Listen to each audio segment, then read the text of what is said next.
Bulan lalu kita membahas tentang Nur Muhammad sallallahu alaihi wasallam. Kalau disimpulkan, kajian Nur Muhammad ini tidaklah bid'ah seperti yang disebutkan oleh orang-orang yang anti dengan ilmu ini. Justru itu salah satu cara mengenal nafs.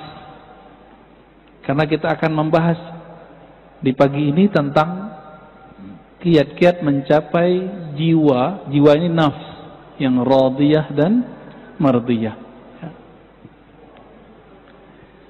Bapak saudara makan Allah, boleh nanti dibuka di rumah atau sekarang surat Al-Fajr ayat 28 ya, 29. Sudah hafal kali ya? Ya ayyatuhan nafsul mutmainnah. Benar 28 atau 27 Pak? Ya. Wahai nafs, wahai jiwa yang mutmainnah.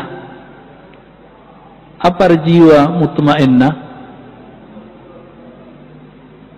Mutmainnah artinya sudah damai, tentram. Itu secara harfiah. Tapi siapakah yang disebut jiwa mutmainnah? Maka kembali kepada surat Ar-Ra'd, ala bidzikrillahi tatma'innul qulub. Ketahuilah hanya dengan menyebut nama Allah maka qalbu menjadi mutmainnah, qalbu menjadi tenang. Berarti hanya dengan menyebut nama Allah qalbu tenang. Ini mohon maaf Bapak yang rajin sholat. Bapak yang rajin sholat, kalau sholatnya tidak menyebut nama Allah dengan qalbunya, sholatnya tidak menenangkan. Mohon maaf Bapak Ibu, saudara saudari yang rajin baca Quran. Kata orang kalau galau baca Quran, kalau nggak tentram baca Quran, kan gitu. Bener. Tapi kok baca Quran nggak tenang juga? Karena antum baca Qurannya belum dengan nama Allah. Al-Quran itu suci, tapi kalau yang baca qalbunya belum disucikan, ini nggak nyaman Pak. Coba baju baru langsung dipakai, nyaman nggak? Bau apa? Masih bau pabrik, nggak nyaman. Meskipun baru, maka perlu dibersihkan. Jadi pakai Quran itu ibarat pakai baju baru itu pun belum disucikan. Nah, jadi harus ada proses pensucian. Itu sebabnya di dalam Al-Quran Allah Subhanahu menyindir kita ya. Jika engkau membaca Al-Quran, fasta'iz billah ya, minasyaitonir rajim. Maka berlindung, berserahlah engkau kepada Allah dari syaitan yang dirajam, syaitan yang dibuang, dikutuk. Nah, ini mohon maaf ya, kalau kita baca Quran, mau imam, mau jamaah, tapi tidak dengan nama Allah, tidak berlindung kepada Allah, ada perasaan Pak terbersit di kalbu. Aku paling fasih, bacaanku bagus, suaraku indah, bacaanku terbanyak.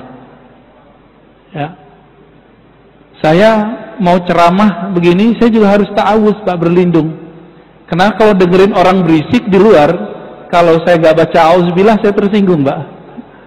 Tapi kalau saya ta'awuz dulu, yang di luar mau berisik gak ada masalah. Ya.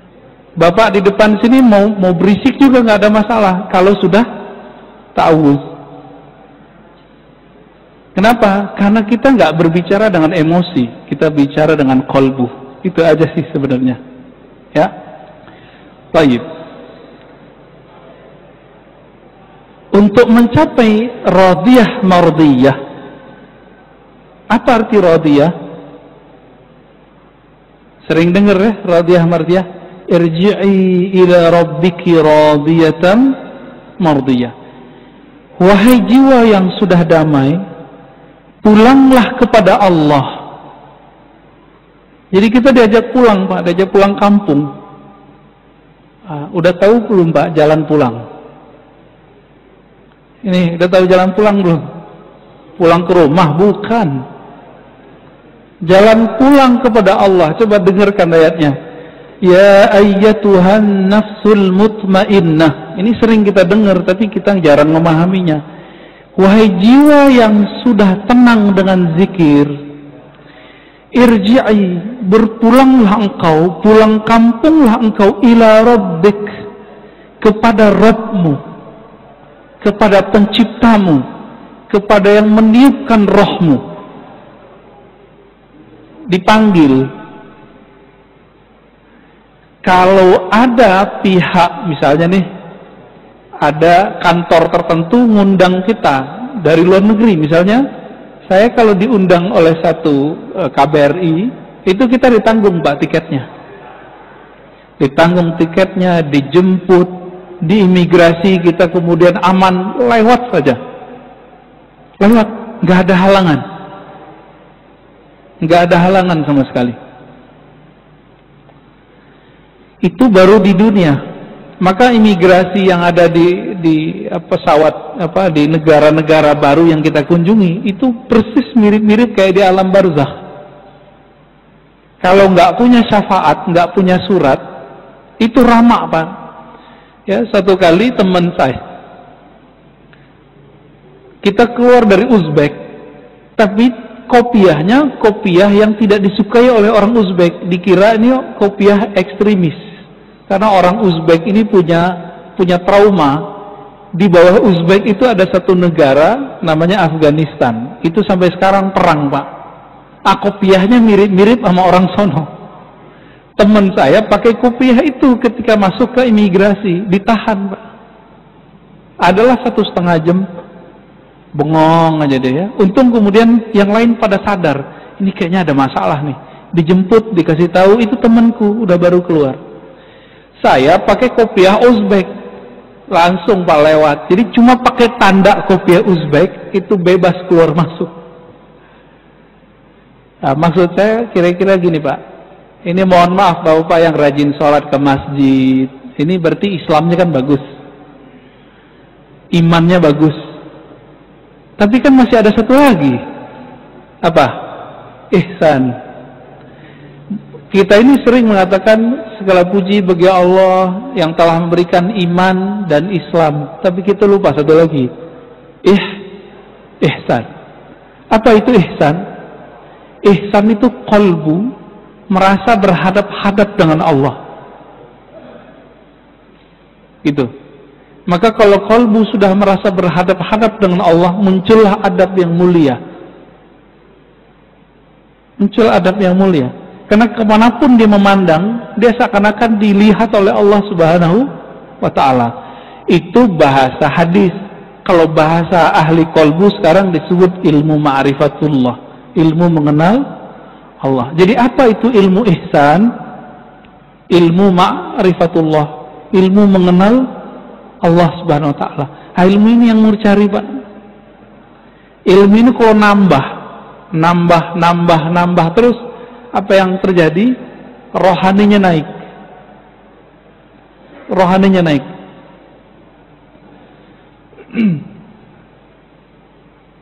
Kembali ke ya Tuhan nafsul mutmainnah. Wahai jiwa yang tenang, pulanglah engkau kepada Allah. Berarti jiwa kita dipanggil mau pulang. Oleh karena itu Pak Salamukan Allah, setelah orang meninggal itu bukan berarti masalah selesai. Bukan berarti masalah selesai. Ini kita loncat aja langsung ke surga ya. Di surga semua umat manusia mencari cara supaya naik pangkat. Kita mundur dulu ya, mahsyar aja deh. Lebih gampang mahsyar.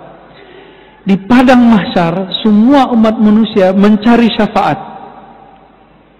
Nanti di sorga minta lagi. Ini kita yang paling gampang di padang mahsyar.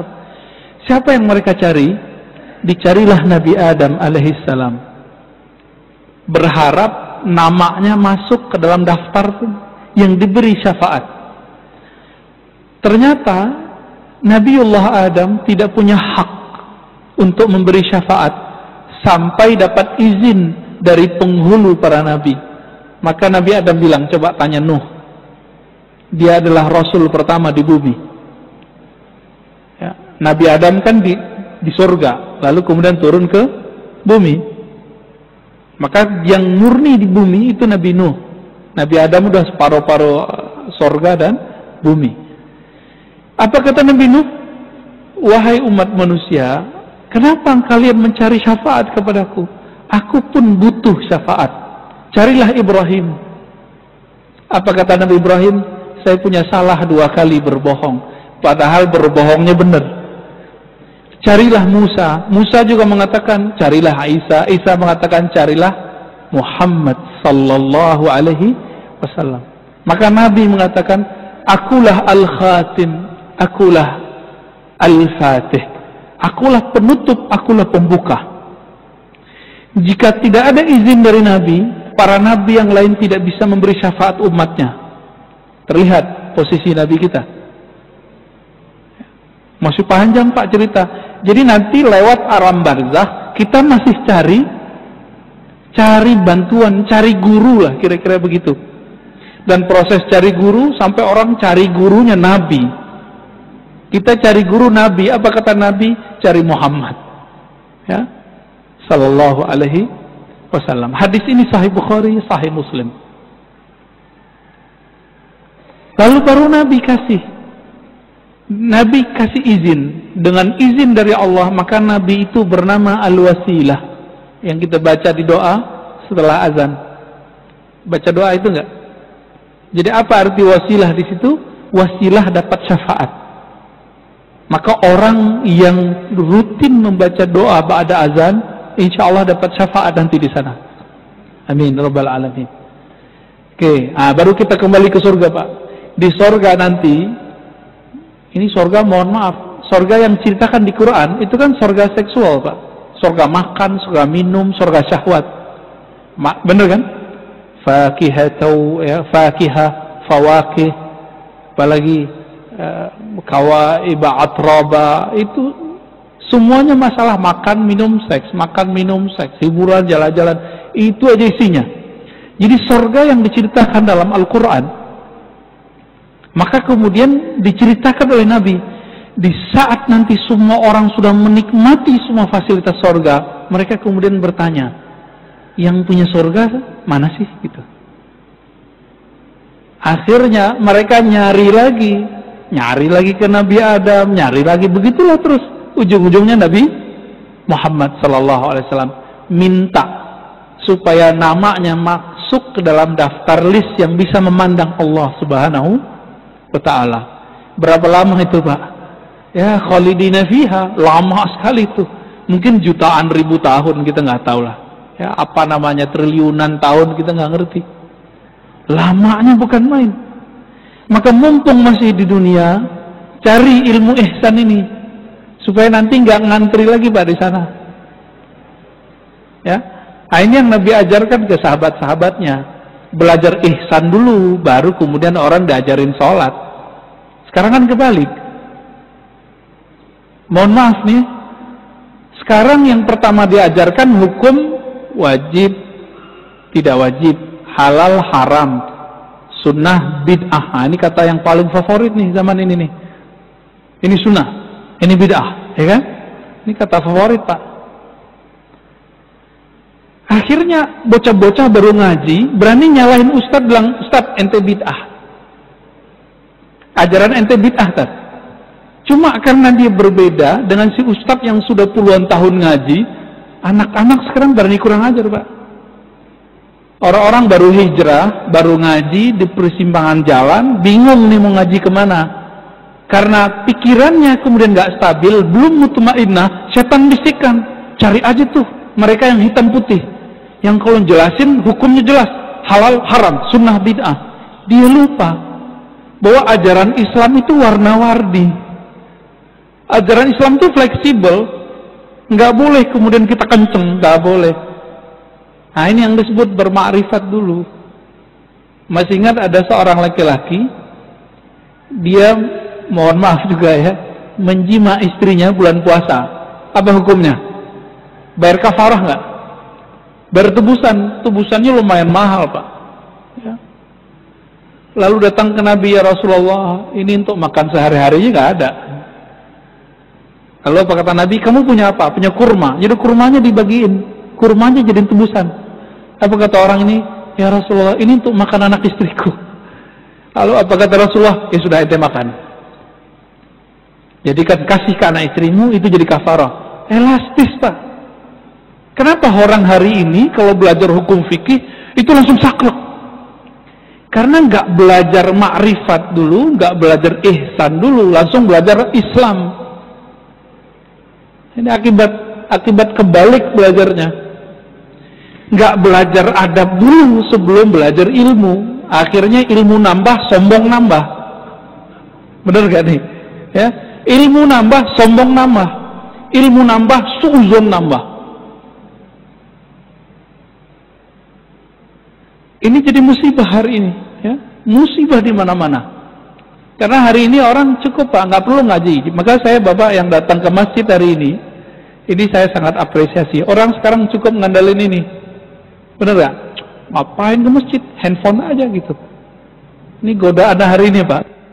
Maka kalau kita masih bisa mengunjungi majelis ilmu, kunjungi. Kan kita sudah ada protokolnya, apalagi yang ditakuti. Ajal ajalkan Allah Subhanahu wa ta'ala, ya. Ada orang udah hati-hati, mati juga. Coba lihat tukang sampah tuh, Pak. Tukang sampah, jasanya besar kepada kita, nggak pakai masker. Sampai sekarang nggak ada yang kena COVID tuh. Ya, COVID ada, ya, kita akui. Tapi karena mereka kuat imunnya, bagus berpikirnya. Maka Imam Sya'rani mengatakan, jangan kalian rendahkan tukang pungut sampah sama tukang sedot tinja kita. Kenapa? Kalau bukan mereka, rumah-rumah kita, perkarangan kita akan bau, akan busuk. Nah, kita hormati mereka, Pak. Nah, kembali ke yang tadi, Bapak selamatkan Allah. Surah Al-Fajr, irji'i, wahai jiwa yang tenang. Maka yang dipanggil di ayat ini hanya orang-orang yang sudah istiqomah berzikir. Sayyidina Ibnu Abbas radhiyallahu taala anhuma mengatakan ayat ini adalah tiket orang ketika sakaratul maut. Tiket orang sakaratul maut. Jadi kalau ada orang meninggal nih, lalu turun ayat ini kepadanya, surga. Siapa mereka yang dipanggil ini? Mereka yang hari-harinya, setiap nafasnya selalu berusaha mengingat Allah Subhanahu wa ta'ala. Dapat tiket dia, tiket pulang kampung kepada Allah Subhanahu wa ta'ala. Jadi tubuh ini pulang ke tanah. Tubuh ini kan tanah semua, Pak, ya, tanah semua. Ini coba lihat Bapak yang dulu cakep, ya, Bapak ini dulu cakep-cakep kayaknya nih. Sekarang udah mulai keriput kan. Dia kena gravitasi, Pak. Tanah minta dia. Tanah bilang, ente kembali kepadaku. Jadi tanah manggil, wahai tubuh yang dariku, kembalilah kepadaku. Tapi roh kita dipanggil oleh si peniup roh. Siapa yang meniupkan, menghembuskan roh ke dalam diri kita? Allah. Maka Allah akan panggil, wahai roh yang aku hembuskan, kembalilah kepadaku. Kalau nggak tahu jalan pulang, gimana caranya? Dan jalan pulangnya adalah ma'rifatullah, mengenal Allah lalu zikir. Udah dua itu aja. Nggak punah dua perangkat ini, jadi kayak sayap. Satu ma'rifatullah, satu zikrullah. Punya dua sayap ini, terbang kita, Pak, nanti. Nah, diteruskan oleh ayat itu. Kembalilah kepada Allah dengan dua makom. Radiyah, mardiyah. Nah, ini secara makom dari sisi Allah. Tapi dari sisi kita dibalik. Mardiyah dulu, baru radiyah. Nah, tapi beberapa ulama kita tidak mempermasalahkan itu. Radiyah diartikan jiwamu ridha. Mardiyah, jiwamu diridhai. Saya kalau sudah ridho sama seseorang, dia mau buat salah aja nggak apa-apa kan? Ya kan?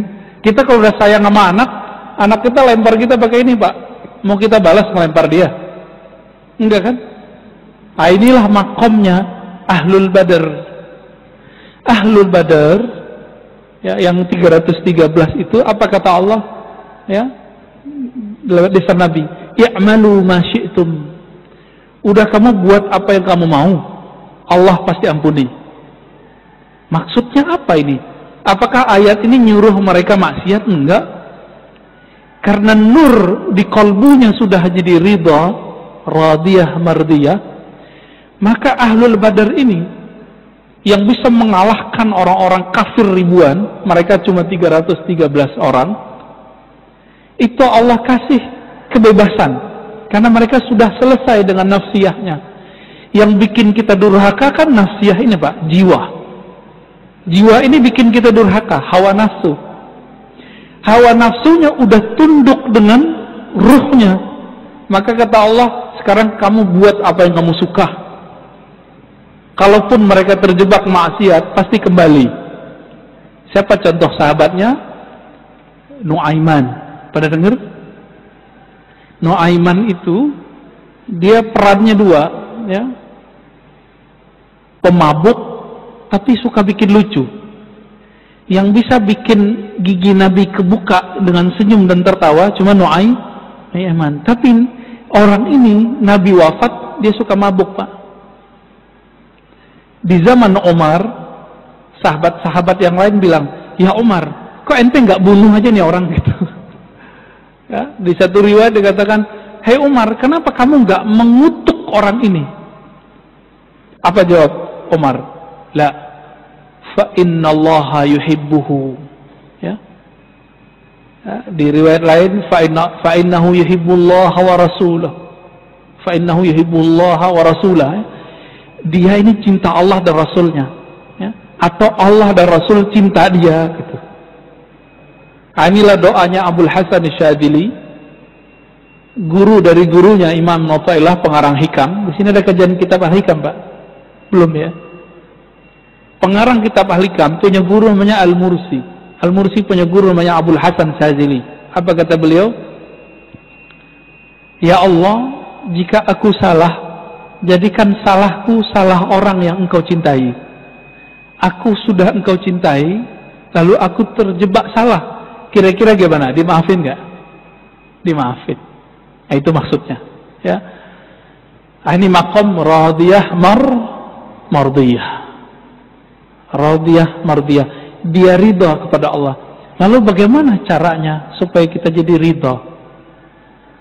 Caranya tadi yang kita sebutkan, Pak. Kenallah Allah, lalu zikrullah. Nah, Allah bagaimana yang kita harus kenal? Nah, untuk ridha kepada Allah, maka harus kenal dengan dua sifat Allah. Kudrah, iradah. Masih ingat? Ya. Kudrah, apa arti kudrah? Kekuasaan. Iradah, kehendak. Nah, coba lihat, Pak. Allah itu berkuasa melakukan apa saja dan berkeinginan sesukanya.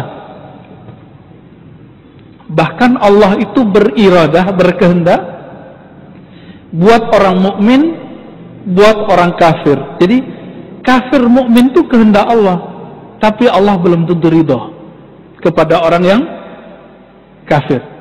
Saya mau tanya nih, adakah di dunia sesuatu terjadi tanpa izin Allah? Ya ada. Berarti orang maksiat izin Allah enggak? Izin Allah enggak? Serius? Yakin enggak, Pak? Namrud itu izin Allah atau bukan? Fir'aun? Enggak ya? Kalau bukan izin Allah, izin siapa dong? Ya? Emang ada Allah selain Allah? Ada Tuhan selain Allah? Enggak kan? Karena tiada Tuhan yang mencipta, yang berkehendak kecuali kehendak Allah. Maka ahlu sunnah wal jamaah mengatakan tidak semua yang Allah kehendaki itu diridhoinya. Itu sebabnya doanya ahli zikir, waridhaka matlubi. Ya Allah, yang kami cari ridhamu. Kalau di doa yang sering kita baca, Allahumma inna nas'aluka ridhaka wal jannah. Kami meminta ridhamu dan surga. Enak juga ya, minta ridho sama surga. Nah, dalam hal ini Bapak Saudara makan Allah, kalau kita sudah ngelihat nih keadaan begini, maka di banyak tempat saya nanya, COVID ini kehendak Allah atau bukan? Kehendak Allah atau bukan? Atau kehendak Dajjal? Kehendak Allah. Udah ridho belum kita sama kehendak Allah? Gitu Pak. Banyak sekarang teman kita, mungkin keluarga Bapak Ibu di PHK, ada yang usahanya stop, ada yang bangkrut, ada yang nggak bisa bangkit. Ridho nggak? Itu masalahnya. Ya. Selama ini hidup enak, sukses, bisa nabung, masa cuma dengan setahun ini terus kemudian mengatakan Allah tidak adil? Ya, berarti pikiran dia nggak adil. Ya. Ini contoh nih Pak, ada orang buat baik sama kita, atau kita buat baik, saya buat baik ke Bapak deh, 20 tahun. Tahun ke-21, saya nggak bisa buat baik. Kemampuan saya berkurang. Bapak mau bilang apa? Bilang terima kasih atau bilang, kamu benar-benar jahat, kamu pelit, gitu nggak? Yang mana Pak? Terima kasih sudah bantu selama ini. Gitu kan harusnya. Nah, dari awal kita lahir sampai sekarang, lebih banyak enak atau enggak? Lebih banyak enak. Syukur nggak? Syukur. Ah, sekarang dikasih COVID, ridho nggak? Ridho. Mudah Pak dilafazkan. Nah, ini ma'rifatnya begitu, ngasih ma'rifatnya begitu. Tinggal nanti dizikirkan. Apa zikir supaya dapat ridho, menjadi hamba yang ridho? Ternyata zikir-zikir yang kita sudah hafal dari kecil itu makomnya tinggi kalau dimaknai. Tapi kalau nggak dimaknai ya sama kayak burung beo. Burung beo baca la ilaha illallah dapat pahala nggak? Handphone kita baca Quran 1 juz masuk surga nggak Pak? Enggak ya? Diputar tuh di YouTube la ilaha illallah 70.000 kali. Muter Pak dia 70.000 kali. Apakah dengan begitu YouTube masuk surga? Kan enggak. Terus apa yang membedakan bacaan kita dengan handphone dengan burung beo? Hanya satu. Burung beo membaca meniru. Sedangkan manusia, apakah dia baca meniru atau baca dengan ma'rifat? Dengan memahami dengan baik. Apa yang sering dibaca? Raditu billahi rabba wa bil islami dina wa bi Muhammadin nabiyya. Sudah hafalkan itu? Itu ada di Sahih Bukhari Pak, sama Sunan Abu Daud. Aku ridha Allah sebagai Rabbku. Amalan dari kecil, ternyata itu supaya kita sampai ke makom yang tinggi, dibaca ini pagi 3 kali, dibaca sore 3 kali, dimaknai. Ya Allah, apapun kehendak-Mu hari ini, aku ridha. Coba dimaknai Pak. Raditu billahi rabba. Coba baca sama-sama. Saya langsung ijazahkan ini ya. Raditu billahi rabba. Ya Allah, apapun kehendak-Mu hari ini, aku ridho. Udah itu ditanamkan. Islam dinku, agamaku, Nabi Muhammad nabiku. Ini boleh disebut syahadat jiwa. Jadi jiwa kita syahadatnya itu Pak. Kalau asyhadu an la ilaha illallah itu syahadat lisan. Allah, Allah itu syahadat kolbu. Makanya ahli kolbu itu zikirnya apa? Allah. Di kolbunya. Bukan pakai lisan itu. Jadi kalau Bapak ngelihat ada orang zikir Allah, Allah dengan kolbu, itu syahadatnya kolbu. Kenapa? Ala bi dzikrillah tatmainnul qulub. Hanya dengan zikrillah. Coba terjemahkan secara harfiah. Zikri menyebut Allah, Allah, menyebut nama Allah. Perintahnya jelas. Surat At-Taghabun, surat Al-Muzammil ya. Wazkurisma rabbik. Sebutlah nama Rabbmu. Siapa nama Rabb kita? Siapa Pak nama Tuhan kita? Allah. Nah, udah diamalin belum zikir ini? Ini zikir diturunkan perintahnya surat kedua setelah Iqra. Ini kan ulama ahli tafsir berbeda pendapat. Surat kedua itu Al-Muddatsir atau Al-Muzammil. Menurut saya, berdasarkan penelitian kita, lebih kuat Al-Muzammil. Ya, walaupun nanti ada riwayat lain yang menyebutkan Al-Muddaththir. Di ayat ke-8 Allah berfirman di Al-Muzammil, ya, wazkurisma rabbik, sebutlah nama Rabbmu. Siapa nama Rabbmu tadi? Allah. Maka ini ada talqinnya, Pak. Memindahkan nama Allah dari lisan masuk ke kolbu. Itu tekniknya disebut dengan teknik talqin. Apa arti talqin? Bimbingan zikir dari lisan masuk ke dalam kolbu. Kenapa ini penting? Suatu kali Nabi bersabda, Innallaha harrama 'alan nar, ya. Sesungguhnya neraka Allah haramkan terhadap orang-orang yang membaca la ilaha illallah min qalbihi aw nafsihi, dari dalam kolbunya atau jiwanya. Gitu. Maka kalau kita nggak dapat zikir kolbu ini, saya khawatir Bapak meninggal, ya begitu-gitu aja ntar. Ya. Islam imannya bagus, ya orang soleh lah. Tapi nanti nggak puas, Pak. Di alam barzakh itu nggak puas. Jadi jangan dikira nanti Bapak di alam barzakh itu langsung tidur, enggak. Di alam barzakh pun masih nengok-nengok. Gimana ya supaya saya makomnya tambah tinggi? Ini dalilnya ada.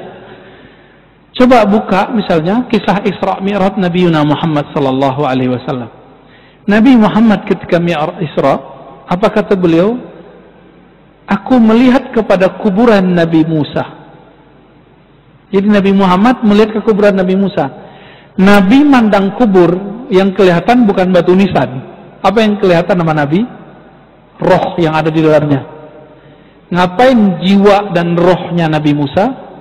Kata beliau, Sholli. Nabi Musa sholat di dalam kuburnya. Ini hadis Sahih Bukhari, Pak. Yusolli fi qabri, ya. Nabi Musa sholat di dalam kubur. Saya mau tanya nih Bapak sama Allah, Nabi Musa kalau sholat dalam kubur itu cari pahala atau cari supaya makomnya naik, ma'rifatnya naik? Cari pahala nggak? Emang masih berlaku pahala? Kan kullu, ya, idza mata ibnu Adam inqata amalu. Jika anak Adam meninggal, maka semua amalan dia terhenti, nggak bisa lagi, Pak. Terus sholat apa itu? Maka Syekh Al-Habib Zain itu di kitabnya Bahjatut Talibin mengatakan, ibadahnya orang-orang yang sudah dimasuk ke alam kuburan itu bukan ibadah mencari pahala. Mencari pahala itu menggugurkan kewajiban, disebut dengan taklif. Tanya ke ustadz di sini yang ngajarin fikih, apa arti taklif? Taklif itu beban. Cari pahala udah, gugurin kewajiban. Ini Nabi Musa dan roh-roh suci salat di alam kubur, bukan di kubur, di alam kubur. Itu supaya makomnya naik. Makanya Nabi Musa ditaruh di langit ke-6 saat Mi'raj. Kok bisa begitu? Kok bisa seperti itu?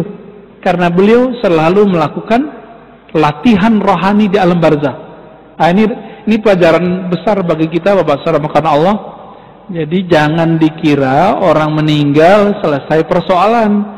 Persoalannya dengan tubuh ini selesai, tapi dengan jiwanya belum selesai. Tolong dibagi ya.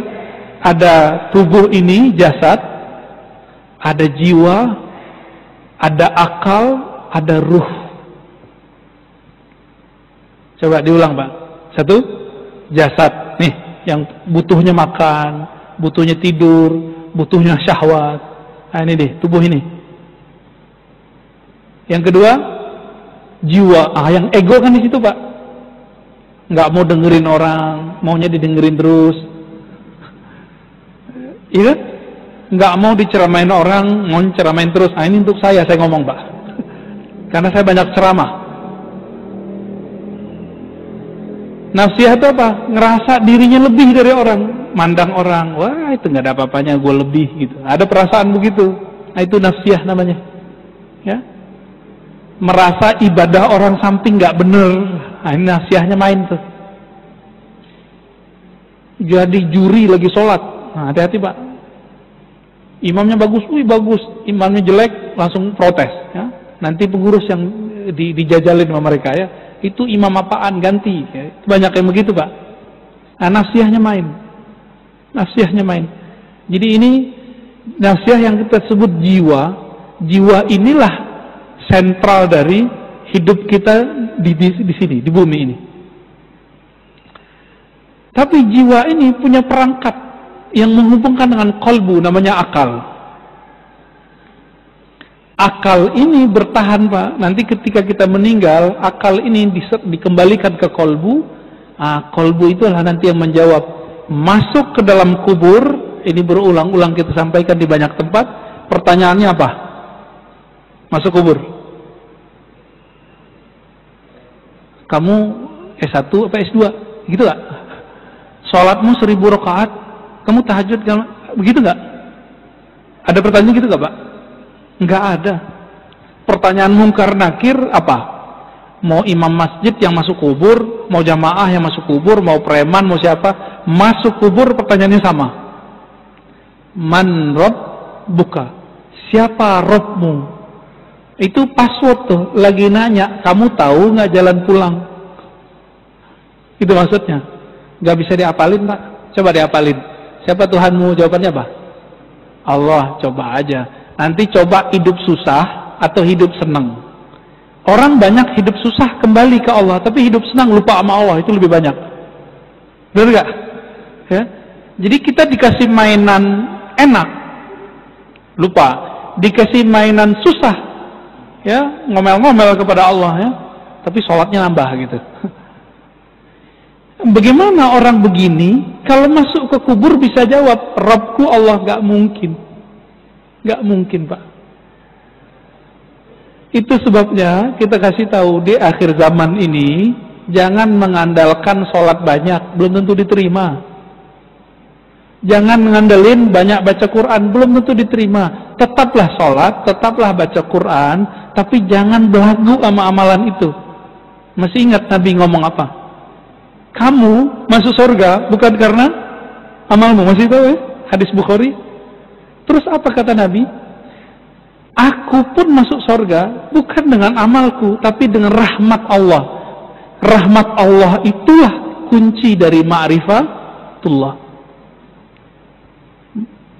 Kalau ada murid di kelas, ada yang guru nggak nih? Kalau ada murid di kelas, dia agak bandel dikit, tapi cerdas Pak.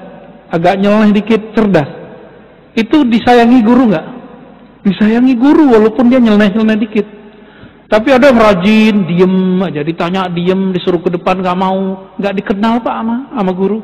Itu baru di dunia, apalagi di akhirat. Maka orang rajin ibadah, kalau dia nggak tahu tujuan ibadahnya, yang capek nanti nafsiyahnya, jiwanya ini. Ya. Jadi Bapak salamakan Allah melanjutkan kalimatnya. Irji'i ila rabbiki radiyatan mardiyah fadkhuli fi ibadi. Maka bergabunglah kamu, joinlah kamu dengan hamba-hambaku, budak-budakku, kekasih-kekasihku. Itu. Siapa kekasih-kekasih Allah? Jika orang ini sudah bergabung dengan kekasih Allah di dunia, nanti ketika masuk alam barzah dipertemukan dengan mereka. Jadi jangan dikira masuk alam barzah ya kita sendiri-sendiri doang, belum tentu. Jika dia ahlullah, kekasih Allah, nanti dia dikumpulkan dengan orang-orang yang hebat. Ya, VIP namanya. Irji'i ila rabbiki radiyatan mardiyah fadkhuli fi ibadi wadkhuli jannati. Kalau sudah begitu baru bisa masuk surgaku. Dan maka Nabi mengatakan, "Idza marartum bi riyadil jannah." Jika kamu mampir ke kebun-kebun surga, farta'au, maka petiklah. Lalu sahabat bertanya, "Wahai Rasulullah, apakah itu kebun surga?" Lalu Nabi menjawab, "Hilakud dzikr." Lingkaran-lingkaran zikir. Lingkaran zikir ini artinya dua. Satu, beneran zikir. Jadi dipikir-pikir, orang yasinan di Indonesia itu lingkaran zikir bukan? Tahlilan, itu zikir nggak Pak? Zikir. Tapi sekarang dibid'ahin ya. Bener ya? Orang ini paham nggak sih yang membid'ahkan? Bahwa taman surga salah satunya baca yasinan berjamaah, al-mulk berjamaah, zikir berjamaah.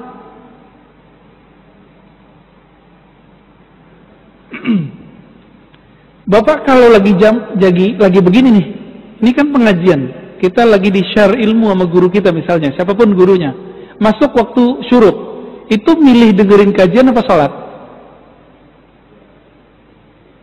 Serius? Wah, lolos Pak, lolos kajian ma'rifat. Ya, sholat itu untuk badan, ngaji itu untuk ruh. Permanen dia Pak kalau masuk ke ruh. Tapi maklum ya, mungkin Bapak sebagian ini lagi semangat sholatnya, nggak apa-apa. Jadi kalau nanti ada teman kita lagi pengajian dia sholat Pak, nggak apa-apa, dia nafsiyahnya lagi semangat. Ya, jangan disuruh berhenti Pak, dia lagi sholat. Satu kali Imam Malik diceritakan oleh Imam Ghazali dalam kitab Ihya. Imam Malik, Imam Madinah, tiap malam mimpi ketemu Rasulullah, gurunya Imam Syafi'i. Ada nggak yang pernah mimpi ketemu Nabi? Jangan bangga dulu Pak. Imam Malik tiap malam ketemu Nabi Sallallahu Alaihi Wasallam. Ada santrinya Imam Malik di Madinah, azan. Waktu azan masuk, waktu sholat masuk. Lalu dia kemaslah semua kitab-kitabnya, dia masukkan ke tasnya. Imam Malik nanya, wahai santriku, kamu hendak kemana? Apa jawaban santri? Azan al-muazzin. Bukankah telah azan, wahai Tuan Guru? Emang kenapa kalau azan, kata Imam Malik? Ya kita sholat dulu, kata si santri ini. Lalu Imam Malik meluruskan, wahai santriku, apa hukumnya sholat jamaah? Oh, sholat jamaah hukumnya sunnah muakkadah atau mustahab atau mandub, dianjurkan. Lalu Imam Malik lagi nanya, apa hukumnya belajar? Dia bilang, oh wajib. Kalau ketemu dua waktu ini, kamu pilih mana? Pilih mana Pak? Belajar atau ibadah? Nah, makanya saya salut sama jemaah tabligh tuh ya. Kalau ada majelis mereka doang itu salahnya ya. Ini jemaah tabligh kita kasih tahu juga. Kalau ente khurut di satu masjid buat pengajian, ikutin dong. Jangan pengajian ente doang yang diikuti ya. Nah, ini nasihat buat kita juga ya. Ini beberapa nih nggak dikasih arahan oleh jadi sebelum berangkat tuh ada dikasih bayan namanya. Kadang-kadang nggak dikasih tahu adab-adab ini. Ya. Akhirnya giliran dia buat pengajian, ya kita diajak-ajak. Ya. Tapi giliran kita pengajian dia nggak mau. Ya kemana? Kayak itu. Nah, ini cuma satu kasus Pak ya, oknum. Kebanyakan jemaah tabligh saya lihat bagus. Ya. Kalau ada majelis, mereka seharusnya tahiyatul masjid, masuk masjid. Enggak. Mereka baca istighfar, baca zikir, langsung duduk. Mengganti salat tahiyatul masjid. Nah, ini adabnya benar ini. Jadi kita melihat mereka melakukan itu ya.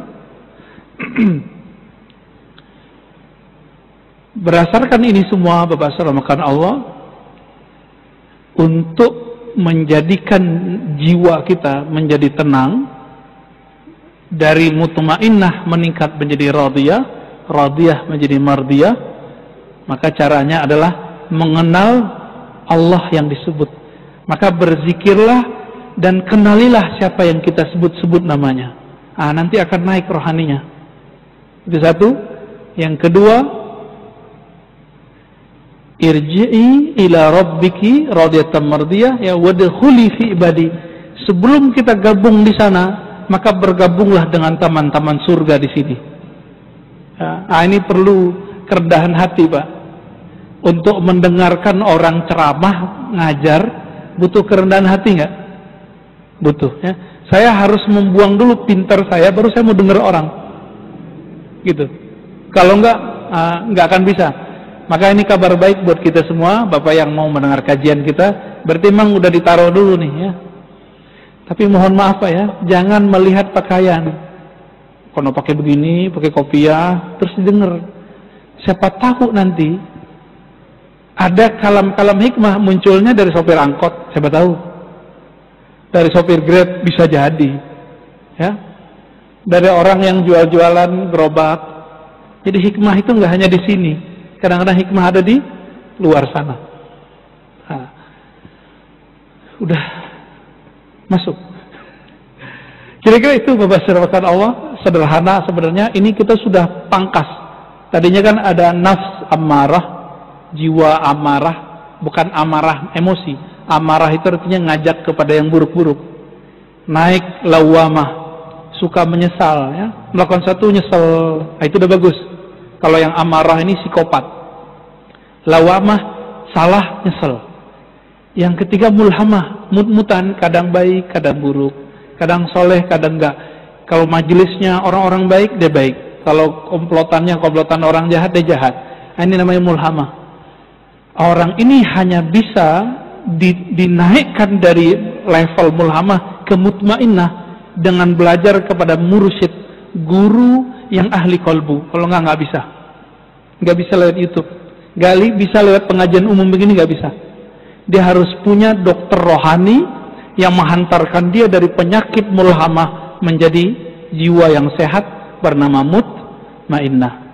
Nah, nanti dikasih tuh sama gurunya, ya, amalkan zikir ini, ngaji sifat ini, belajar nama Allah ini.